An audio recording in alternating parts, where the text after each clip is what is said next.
हाँ, तो एक बार फिर से स्वागत है आप सभी का हमारे यूट्यूब चैनल शिक्षण मैथ्स में। तो देखिए आज का जो वीडियो लेक्चर होने वाला है इसमें हम क्लास 10th का जो आपका चौथा चैप्टर है द्विघाती समीकरण, ठीक है, जो आपका परीक्षा के दृष्टि से बहुत इंपॉर्टेंट चैप्टर है, ठीक है। तो इसी के बारे में आपको हम सिखाएंगे कि किस प्रकार के समीकरण को हम द्विघाती समीकरण कहते हैं और अपने दैनिक जीवन में किस प्रकार के प्रश्नों का सोल्यूशन हम द्विघाती समीकरण के रूप में करके लगाते हैं, ठीक है। और इसमें आपको हम ये बताएंगे कि द्विघाती बहुपद और द्विघाती समीकरण में अंतर क्या होता है। कई बार ऐसा होता है कि क्योंकि हम जानते हैं कि द्विघाती समीकरण और द्विघाती बहुपद का जो मानक रूप होता है वो आपका एक जैसे ही होता है, लेकिन बशर्ते इसमें अंतर ये हो जाता है कि द्विघाती समीकरण को हम जीरो के बराबर लिखते हैं और द्विघाती बहुपद को हम जीरो के बराबर नहीं लिखते हैं, ठीक है। तो इस वाले वीडियो लेक्चर में आपको हम इन सब सारी चीज़ों को क्लियर करके बताएंगे। तो सबसे पहले आप लोग लिखेंगे कि द्विघाती बहुपद और द्विघाती समीकरण में अंतर क्या होता है, ठीक है। तो जैसे देखिए आपने द्विघाती बहुपद का जो मानक रूप पढ़ा है A X square plus B X plus C, ठीक नहीं, ये इसमें आपका ये जो मानक रूप है वो कभी भी जीरो के बराबर नहीं होगा। और इसमें ए बी व सी किससे संबंध रखेंगे, रियल नंबर के साथ संबंध रखेंगे। बिलोंग्स का मतलब होता है संबंध रखना, और जिसमें ए बी सी होगा, ये जो एलिमेंट्स होंगे, ये जो आपकी संख्याएं होंगी वो रियल नंबर के साथ संबंध रखेंगी, ठीक है। तो ये रहा आपका द्विघाती बहुपद का मानक रूप होता है। तो द्विघाती समीकरण का जो मानक रूप होता है, ठीक है, द्विघाती समीकरण का बहुत आराम से सारी चीज़ों को समझेंगे। द्विघाती समीकरण का जो मानक रूप होता है वो आपका A X square plus B X plus C, और ये किसके बराबर, पूरे के बराबर कितना होगा, जीरो। यहाँ जीरो इसलिए होता है क्योंकि हम इसमें हमको क्या करना पड़ता है, मान निकालना पड़ता है। तो इसलिए हम इसमें हमको इक्वेशन बनाना पड़ता है, तो इसलिए हम जीरो के बराबर कर लेते हैं। और यहाँ भी जहाँ ए कॉमा बी कॉमा सी का संबंध किससे होता है, रियल नंबर के साथ होता है, ठीक है। तो ये आपका द्विघाती समीकरण का मानक रूप होता है। द्विघाती समीकरण का मानक रूप ये होता है, ठीक है, जिसे हम स्टैंडर्ड फार्मूला बोलते हैं। और इंग्लिश में बात करें तो कोऑर्डिनेट इक्वेशन का मानक रूप जो होता है A X square plus B X plus C बराबर जीरो। और द्विघाती बहुपद का जो मानक रूप होता है A X square plus B X plus C is not equal to zero, ठीक है। तो ये आपका अंतर हो गया, आपको समझ में आ गया होगा। अब चलिए समझते हैं कि किस प्रकार के प्रश्नों को हम द्विघाती समीकरण के रूप में व्यक्त करते हैं, इसको देख लेते हैं। जैसे मान लीजिए कि हमारे पास एक आयताकार कमरा है, ठीक है, और इसका जो क्षेत्रफल है वो आपका 300 मीटर स्क्वायर है, ठीक है। और जो कमरे की चौड़ाई है वो आपका x मीटर दिया है, और लंबाई आपका कुछ इस तरीके से है कि जो इसकी लंबाई है वो चौड़ाई के 2 गुने से 1 मीटर अधिक है, ठीक है। तो अगर हम यहाँ से लिखें कमरे का, आयताकार है कमरा, ठीक है, तो यहाँ लिखेंगे आयताकार कमरे का क्षेत्रफल कितना दिया है, 300 मीटर स्क्वायर दे दिया है। तो आयत का क्षेत्रफल क्या होता है, लंबाई गुणे चौड़ाई, क्या होता है, लंबाई गुणे चौड़ाई। तो लंबाई हमारे पास 2x प्लस 1 है और चौड़ाई कितना है, x है, बराबर किसके हो जाएगा, 300 मीटर स्क्वायर। अब इसमें गुणा कर देंगे तो 2x स्क्वायर प्लस x, और इसको इधर लेकर आएंगे तो माइनस 300 बराबर जीरो। तो अब यहाँ देख लीजिए कि ये किस रूप का बन रहा है, ये आपका A X square plus B X plus C बराबर जीरो के रूप का हो रहा है, ठीक है। तो ये जो आपका समीकरण बना ये आपका द्विघाती समीकरण को संतुष्ट कर रहा है, ठीक है, क्योंकि यहाँ भी चर की उच्चतम घात 2 है, और जो हमारे पास मानक रूप होता है उसमें भी चर की उच्चतम घात कितनी होती है, 2 होती है। और यहाँ जीरो के बराबर है, यहाँ भी आपका क्या है, जीरो के बराबर है। तो अगर इसमें हमको इसकी लंबाई और चौड़ाई पूछे तो हम इसी को सॉल्व कर लेंगे, तो हमारे पास जो रिजल्ट आएगा वो आपका लंबाई एवं चौड़ाई के रूप में आ जाएगा, ठीक है। जो यक्स का मान आएगा वो आपका क्या होगा, चौड़ाई होगा, और इसमें हम जब यक्स का मान रख देंगे तो वो आपका क्या हो जाएगा, लंबाई हो जाएगा, ठीक है।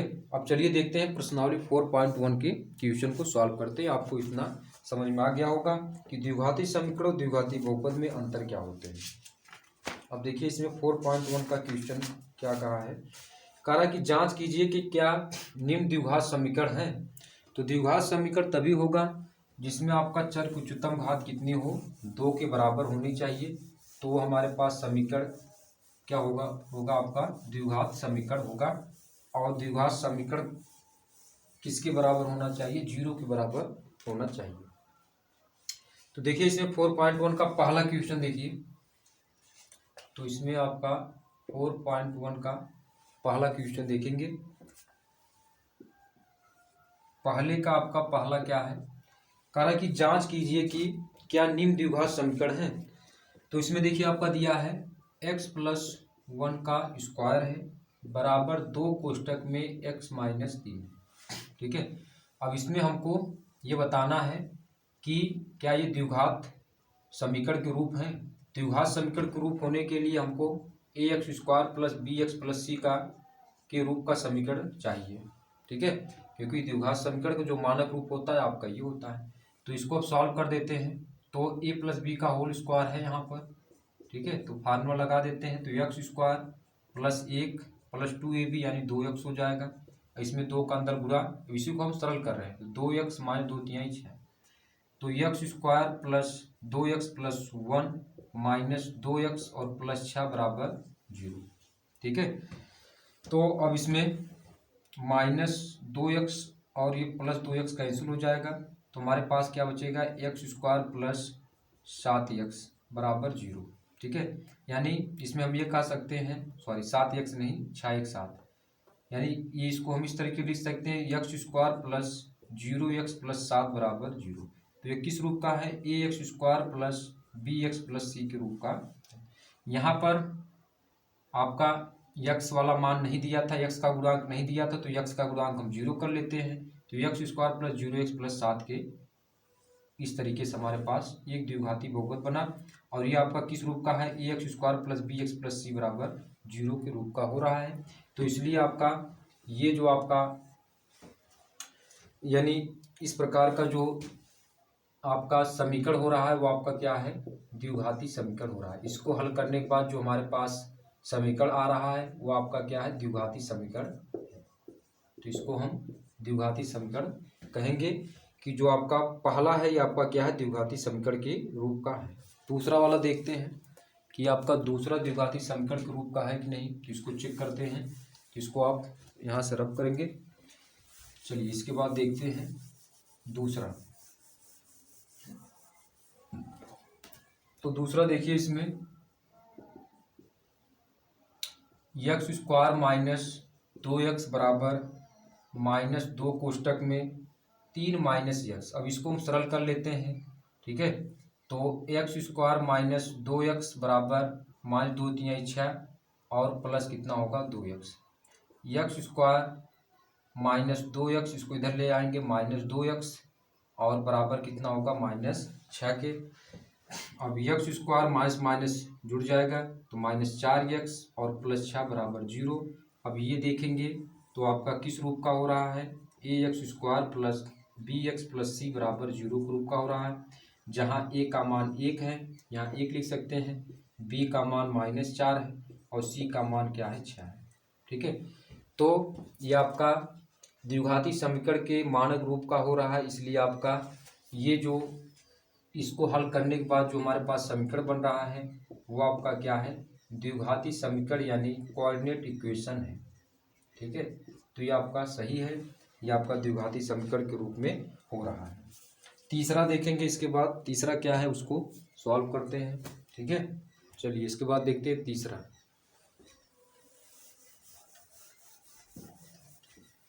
तो देखिए तीसरा, इसमें हमको क्या करना है कि सॉल्व करके बताना है कि आपका ये द्विघाती समीकरण के रूप का है या नहीं।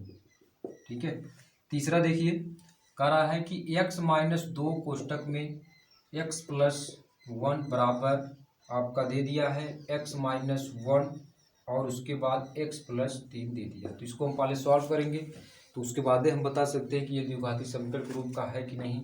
तो x का गुणा इसमें करेंगे तो x² और प्लस x -2x और -2 बराबर x² और प्लस 3x माइनस x और -3। तो एक्स स्क्वायर से तो कैंसिल हो जाएगा। द्विघाती बहुपद तो आपका यहीं से नहीं हो रहा, सॉरी द्विघाती समीकरण यहीं से नहीं हो रहा है, क्योंकि एक्स स्क्वायर और एक्स स्क्वायर यहाँ से कैंसिल हो गया। अब जो हमारे पास घातें बचेंगी वो कम से कम उसमें केवल मतलब उच्चतम घात केवल एक ही प्राप्त होगी। जैसे हम हल कर लेते हैं इसको, तो प्लस 2x -2x में से एक एक्स घटाएंगे तो -x -2 और बराबर 3x में से यहाँ घटा दीजिए तो हमारे पास कितना बचेगा 2x -3। तो -x -2x बराबर -3 + 2 -3x बराबर कितना, -3 में से 2 घटा दीजिए तो आपका कितना होगा -1। तो -3x + 1 बराबर 0।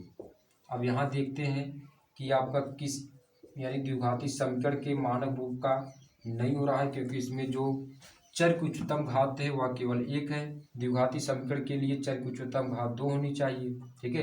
तो इसलिए आपका ये जो है वो द्विघाती समीकरण नहीं है, यानी आपका क्या नहीं है, द्विघाती समीकरण नहीं है, ठीक है।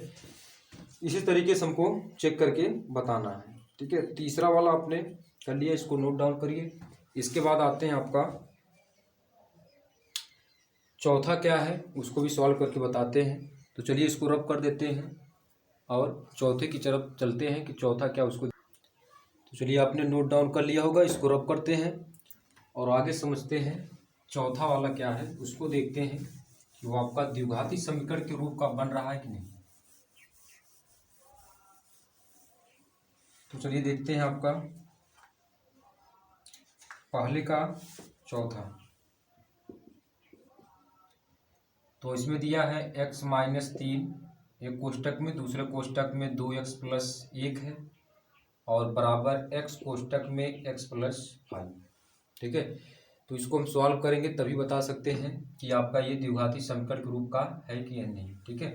तो x का इसमें गुणा करेंगे तो 2x², फिर x का 1 में तो x हो जाएगा, तो -3 दूना 6x इसमें और यहाँ कितना होगा -3 बराबर x² और प्लस कितना होगा 5x। तो 2x² plus x minus 6x -3 इसको इधर लेकर चलाइए, -x² -5x बराबर 0। तो 2x² में से एक x² घटाएंगे तो x² यानी एक x² बचेगा और प्लस x -5x, तो -5x में से प्लस x घटा दीजिए तो -4x, ठीक है। और या तो इस तरीके से करिए कि आपका -6x और -5x ये जोड़ दिए, 6 5 11 और 11x में से एक x आप घटा दीजिए तो -10x और माइनस कितना बचेगा 3 बराबर 0। तो देखिए ये जो आपका समीकरण हो रहा है वो आपका ax² plus bx plus c बराबर 0 के रूप का हो रहा है। इसलिए यह यानी यह जो समीकरण बनेगा इससे जो समीकरण बनेगा, ठीक है, इससे जो समीकरण बनेगा वह आपका क्या होगा द्विघाती समीकरण होगा, यानी द्विघात समीकरण होगा, ठीक नहीं। ये आपका क्या होगा द्विघात समीकरण होगा। तो ये रहा आपका चौथा। अब पांचवें की तरफ चलते हैं कि पांचवा उसको चेक करके बताएंगे कि आपका है क्या है कि नहीं, इसको देख लेते हैं। तो पांचवा वाला देखिए आपका क्या दिया है,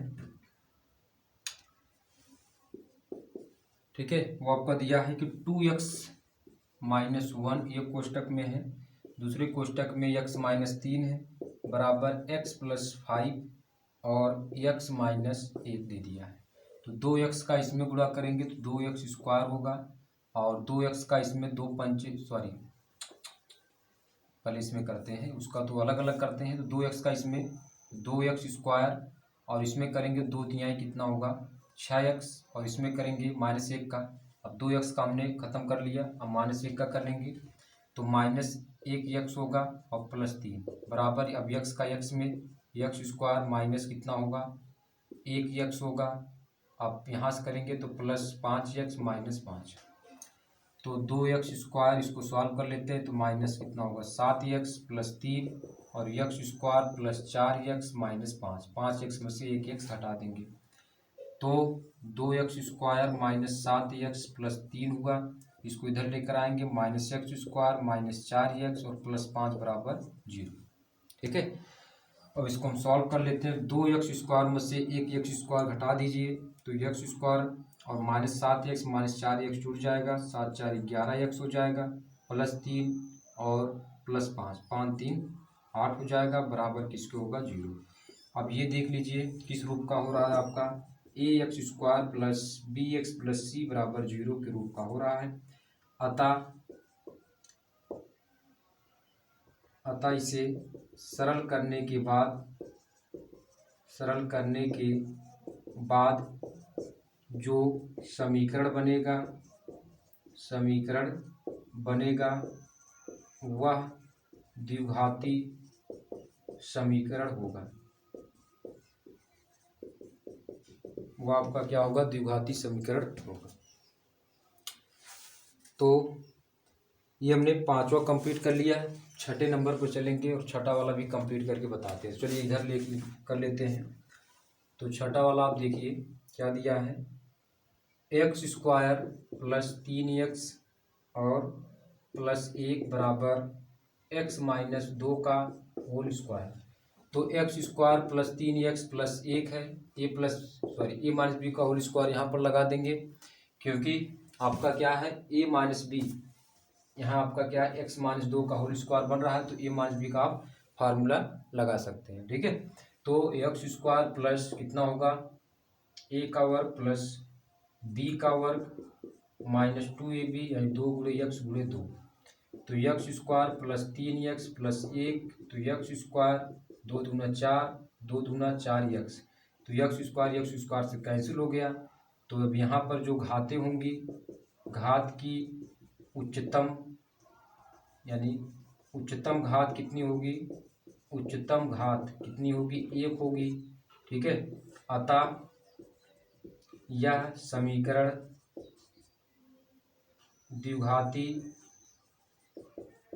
समीकरण नहीं होगा। ठीक नहीं है, यानी इसे हल करने के बाद जो हमारे पास मान होगा वो आपका द्विघाती समीकरण के रूप का नहीं हो सकता। तो छठे नंबर को हमने कंप्लीट कर लिया। आते हैं अगले क्वेश्चन पर और अगला वाला भी कंप्लीट करके बताते हैं। तो चलिए इसको रब करते हैं। आगे देखिए इसके बाद सातवां नंबर क्या है उसको देखते हैं।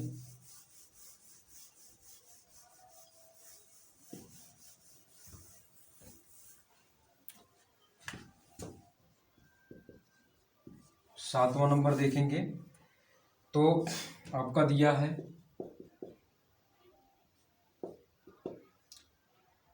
एक्स प्लस 2 का होल क्यूब बराबर 2x कोष्टक में एक्स स्क्वायर माइनस 1।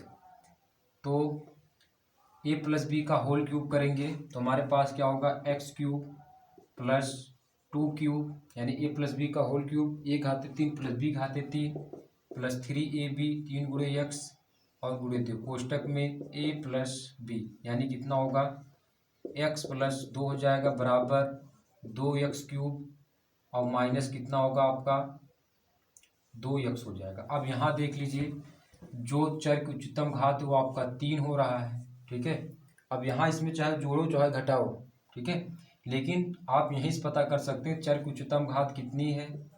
चर की उच्चतम घात कितनी है आपका 3 है, जबकि द्विघाती बहुपद के लिए द्विघाती समीकरण के लिए क्या है, द्विघाती समीकरण के लिए क्या होना चाहिए, चर की उच्चतम घात कितनी होनी चाहिए 2 के बराबर होना चाहिए, यानी ax square plus bx plus c के रूप का होना चाहिए। ठीक है, तो ये आपका क्या होगा द्विघाती समीकरण नहीं होगा। आते हैं इसके बाद आपका सातवां कंप्लीट हो गया, आठवें की तरफ आते हैं और आठवां भी सॉल्व करते हैं। तो चलिए इसको रब कर देते हैं। आठवां क्या है उसको देखते हैं।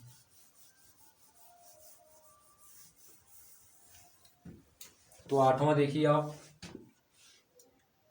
बी, ये आठवां दिया है एक्स क्यूब है, -4x² है, -x+1 बराबर आपका दिया है x-2 का होल क्यूब। तो एक्स क्यूब -4x² -x+1 इसको हल करेंगे तो एक a-b का होल क्यूब कर लेंगे, a-b का होल क्यूब किसके बराबर, a⁻³ प्लस b⁻³ -3ab कोष्टक में a-b।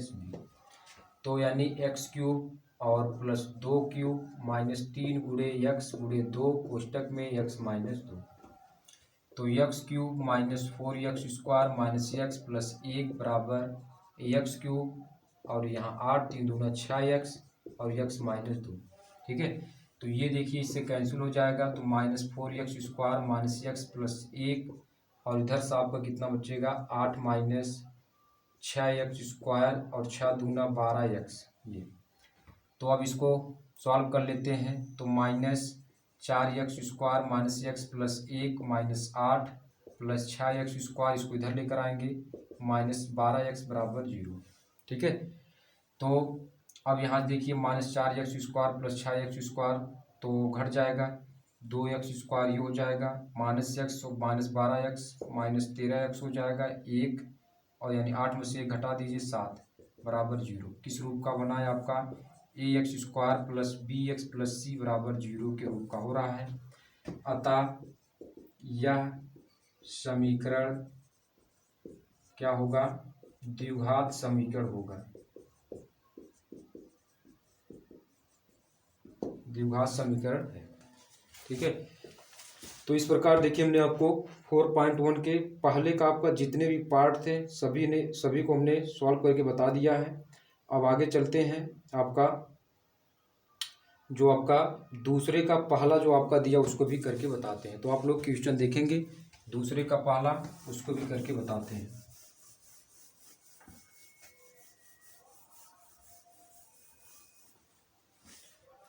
तो देखिए आपका दूसरे का पहला क्या दिया है कि पहले कंडीशन पढ़ लेते हैं। कह रहा है कि निम्न स्थितियों को द्विघात समीकरणों के रूप में निरूपित कीजिए। कह रहा है कि एक आयताकार भूखंड का क्षेत्रफल 528 मीटर स्क्वायर है। ठीक है, तो अब पहले यहाँ लिख लेते हैं, जो आयताकार भूखंड का क्षेत्रफल है वो आपका कितना दिया है, 528 मीटर स्क्वायर दे दिया है। यानी आयताकार मान लीजिए कोई खेत है, वो आपका कितना, उसका क्षेत्रफल कितना है, 528 मीटर स्क्वायर है। ठीक ने, अब इसमें दिया है क्षेत्र की लंबाई चौड़ाई के 2 गुने से 1 अधिक है। ठीक है, तो मान लेते हैं, यहाँ मानते हैं कि माना चौड़ाई आपका कितना है, x मीटर है। ठीक है, x मीटर है, तो लंबाई कितनी हो जाएगी, लंबाई कितनी होगी, चौड़ाई के 2 गुने से 2 × x प्लस 1 हो जाएगा। तो चौड़ाई x है, लंबाई कितनी 2x प्लस 1 होगा। तो 2 गुने से 1 अधिक है, हमें भूखंड की लंबाई और चौड़ाई ज्ञात करनी है। केवल हमको इसको द्विघाती समीकरण के रूप में दिखाना है। तो देखिए भूखंड का क्षेत्रफल है, और ये आपका क्या है, भूखंड जो आपका है आयताकार है। ठीक है, भूखंड आपका क्या है, वो आपका क्या है, आयताकार है। तो आयताकार भूखंड का क्षेत्रफल क्या होगा, लंबाई गुणे चौड़ाई किसके बराबर है, दे दिया है 528 मीटर स्क्वायर के। तो लंबाई 2x प्लस 1 है और चौड़ाई कितना है, x है, बराबर 528 के।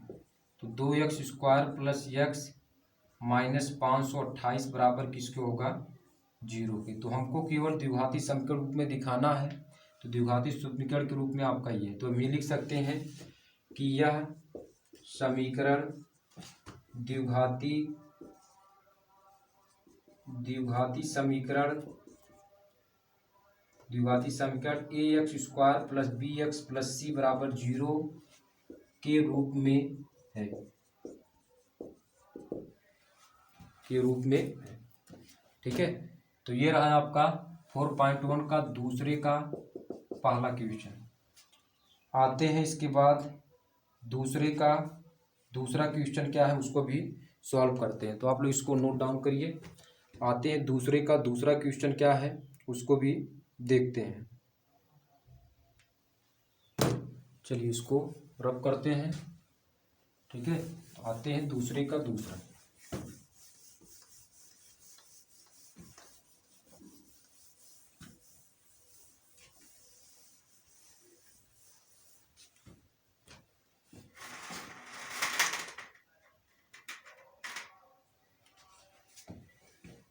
दूसरे का दूसरा देखेंगे।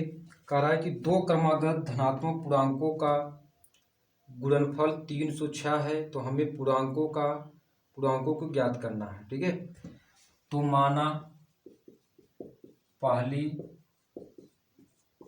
क्रमागत पूर्णांक आपका क्या है, x है, तब दूसरी क्रमागत पूर्णांक क्या होगा, x+1 होगा, क्योंकि क्रम से करना है। ठीक है, पहला हमने x माना तो दूसरा आपका क्या होगा, x+1 होगा। अब इन दो क्रमागत धनात्मक पूर्णांकों का गुणनफल, और धनात्मक भी लेना है तो +x माइनस तो ले नहीं सकते। ठीक है, धनात्मक पूर्णांकों का गुणनफल 306 है। तो अब प्रश्नानुसार कि इनका जो गुणनफल है यानी x गुणे x+1 जो है किसके बराबर है, 306 के बराबर है। तो यानी x² हल कर देंगे तो x² प्लस x बराबर कितना, 306। तो x² प्लस x माइनस 306 बराबर 0। तो हमको केवल द्विघात समीकरण के रूप में निरूपित करना है। तो ये आपका ax² plus bx plus c बराबर 0 के रूप का है। ठीक है, तो ये आपका आगे चलते हैं। इसको आप लोग नोट डाउन करिए, इसके बाद आगे बताते हैं इसमें। चलिए आपने इसको नोट डाउन कर लिया होगा। दूसरे का दूसरा आपका था। इसके बाद देखते हैं तीसरा वाला। चलिए इसको रब करते हैं।